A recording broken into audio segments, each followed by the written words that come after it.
Welcome, cycling fans, to our new weekly cycling show in partnership with CycleStream TV and USA Cycling. I'm Brad Sohner, that's Dave Towle, and this is the first episode of our new weekly cycling show covering the people and stories of American cycling. Each week, we're taking a quick look at the racing here in the United States, who you should be watching, and where the American races are around the world.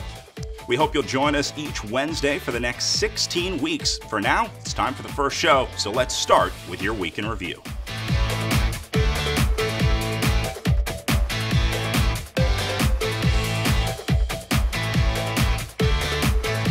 We start in Redlands, where once again Amber Neben proves her dominance throughout the 5-day stage race, and an upset on the final day puts Corey Lockwood in the yellow jersey after shocking the Hagens-Berman Action team on the last stage. Yeah, Neben won the opening time trial by 24 seconds over Lauren Stevens, and that really didn't change much throughout the rest of the week. Her defense was so impressive, withstanding a barrage of attacks, including a mighty one from Team Tibco. But ultimately, her Trek Red Truck team did a great job, and she ended up winning. Big win on stage 2 for the young Megan Jastrab on the notably difficult Highland Circuit race. Jastrab outkicked the field on the uphill circuit finish for the stage win, while Krista Doble-Hickok became the new GC danger at 39 seconds behind Amber Neben. Jastrab, a 17-year-old phenom from Apple Valley, California, who will absolutely have more big wins like this one in the next 2 years. Jastrab proves that she has an explosive winner's kick on Oak Glen, and we're going to see that quite a few more times. It's a weapon, and she's starting to learn how to use it. Crit day on the penultimate day for stage 4. Not much doing here. A 9-turn, 1-mile course that has a history of successful breakaways in the past, and 2019 was no different. 6 riders away in the women's race, and somehow field fails to chase them back, setting up a scramble out of this group where Rachel Langdon capitalizes. Yeah, Langdon won on equal parts strength and smart. She had 2 Tibco riders with her to contend with in that break, both Emily Newsom and Lauren Stevens, but she dispatches both of them. GC gap got even wider for Amber Neben with a 1-minute lead into the final stage, where Erica Clevenger checks out with a stage win. But more importantly, Neben made a group of 13 that had some GC threats in it, was able to contain them to win her 4th Redlands Classic.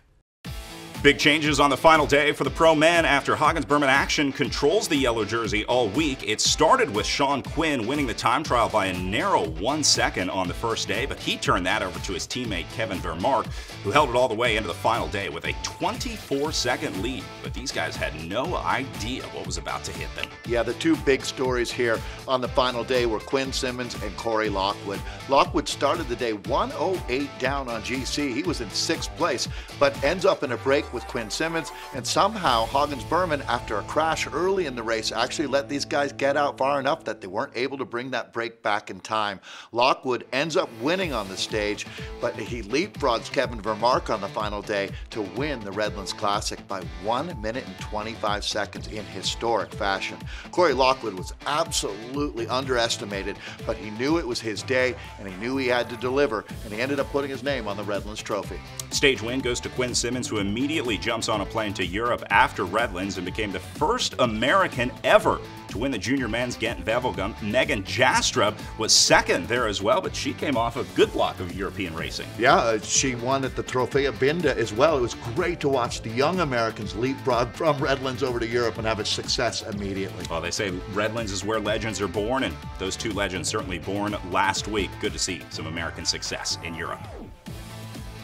On to Joe Martin, we're heading to Walmart country, Fayetteville, Arkansas, for 4 days of stage racing and America's new hotbed of cycling, Cyclocross World Championships, headed there in 2020. Yeah, big news here is Chloe Dygert-Owen is back. After suffering a major concussion at the Amgen Tour of California last year, she's really been struggling with just getting back to the form that she had before the injury.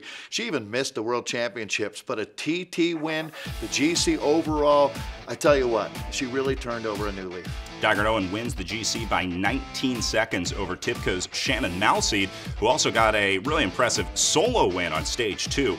Looking forward to seeing Dygert-Owen in the Tokyo 2020 Olympic campaign. Remember, she got a silver medal in Rio, so things looking really good for the U.S. track program with Dygert-Owen back on board. It was a big day for USA Cycling. It really was to have Chloe back on her game.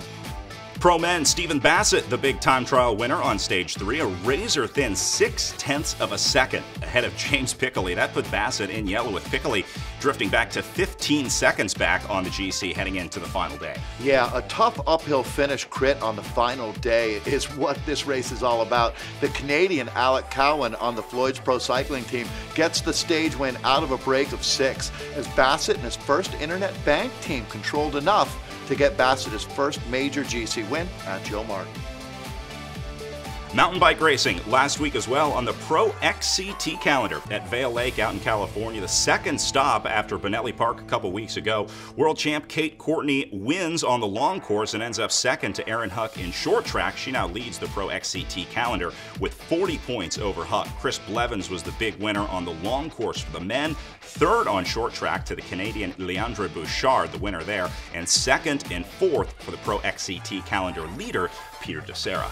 Yeah, what a NICA success story. Kate Courtney is super cool to see her in the rainbow jersey here racing in the United States, and she's going to be heading up to Sea Otter next week as they offer an HC category day of racing this year.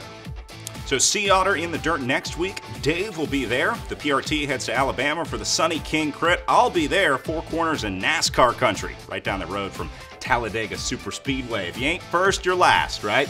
Live coverage on CycleStream TV for the Crit on Saturday night. Pro Women start at 6:20 p.m. Eastern. I'll see all of you on CycleStream TV and see you here again next week. For Dave Towle, I'm Brad Sohner. Thanks for watching.